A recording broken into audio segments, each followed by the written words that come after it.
go. So excellent. Okay, so let's keep going. So healing power of foods. Where has that come from?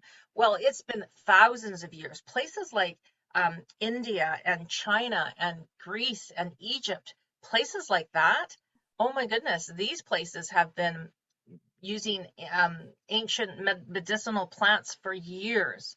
Even also our indigenous people. Now we have indigenous people here in Canada. There's people in America. Um, our indigenous folk have also very much relied on plant medicine. They don't go for like bottles of medication. They go to the plant doctor, plant specialist, and figure out what plant to take to help heal whatever's going on in their bodies. So since the beginning of time, humans, we've been experimenting, right? There's a little bit of experimentation that happens when it's like the first time trying this herb with this herb or doing this. Now, in some ways, you can think of it as a 1,000-year clinical trial. You know, I say that because like even today, like I don't want to get controversial and get into all the stuff about COVID and vaccines and stuff, but like wouldn't you say we're kind of in a bit of a clinical trial because we're trying stuff that, gosh, maybe we don't know if it's going to really work full time or long term or not. Anyways, as I say, I don't want to be controversial here, but clinical trials, like we have to test things sometimes first. And sometimes with testing, something that we were trying to create, it doesn't work good for this, but we find out that this actually brought the blood pressure down. Woo, who knew? We weren't even trying to bring blood pressure down. But now we find out that this medicinal thing actually helps with blood pressure. So then it becomes the go-to for bringing down blood pressure. So sometimes it's been in trials. We've tried things and found out some interesting side effects of stuff. So it is possible that a lot of our ideas actually came from observing and watching animals. This term, zoopharmacognosy, now I can say it pretty well because I've said it a couple times, but at first I was like, wow, that's a weird word. Zoopharmacognosy. That is actually the behavior, the definition is the behavior of animals to seek out certain plants that they're going to eat. So they self-medicate themselves. Animals become very intuitive and very smart to know that if they eat this, this will help with that. If they eat this, this will help with something else. Now, where have we seen this in our own lives? Anybody have a cat or a dog? If you have a domestic, a cat or a dog, we know that when they're not feeling good and their tummy is a little bit like off, something's not right, they will look for grass and they'll eat fresh cut grass, like fresh grass, right? They'll chomp on the grass so that they can throw up. Now, I've not had dogs, but I've had cats, and I know for a fact that when my cat's looking for the fresh grass to chomp on, that he's going to throw up any second. So something to think about. Also, chimpanzees, they would seek out the Aspilia plant specifically to help them against parasites. So if they felt like they had some parasites in their body, they would go for this specific plant. Very, very interesting. Very interesting to think about that. Now, fast forwarding to today's society, in today's society, we have doctors that focus on natural medicine. And they use plants, they use herbs, they use spices, they use food in their practices.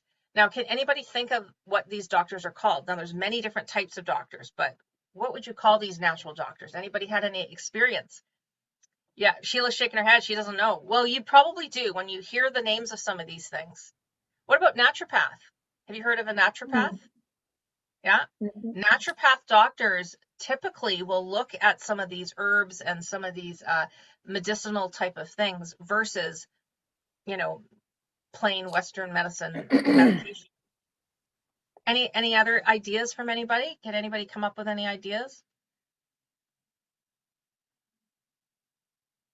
What about herbalists? Has anybody ever seen an herbalist? We have those in our communities as well, herbalists.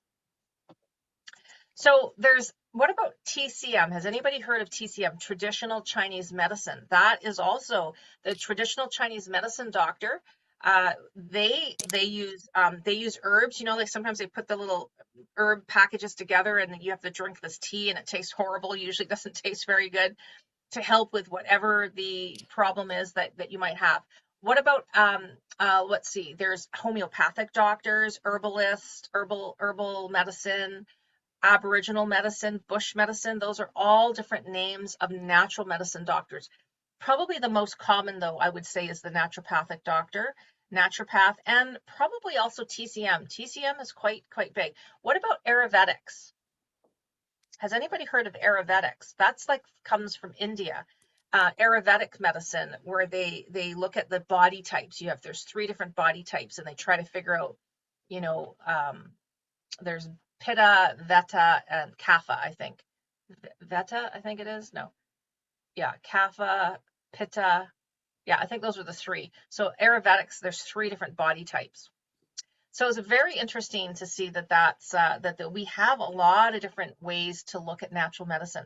So for today, so first of all, let me just say there are thousands of healing plants out there. Thousands of herbs and spices and food. Even our spices in our cupboard are healing. We just don't know about it.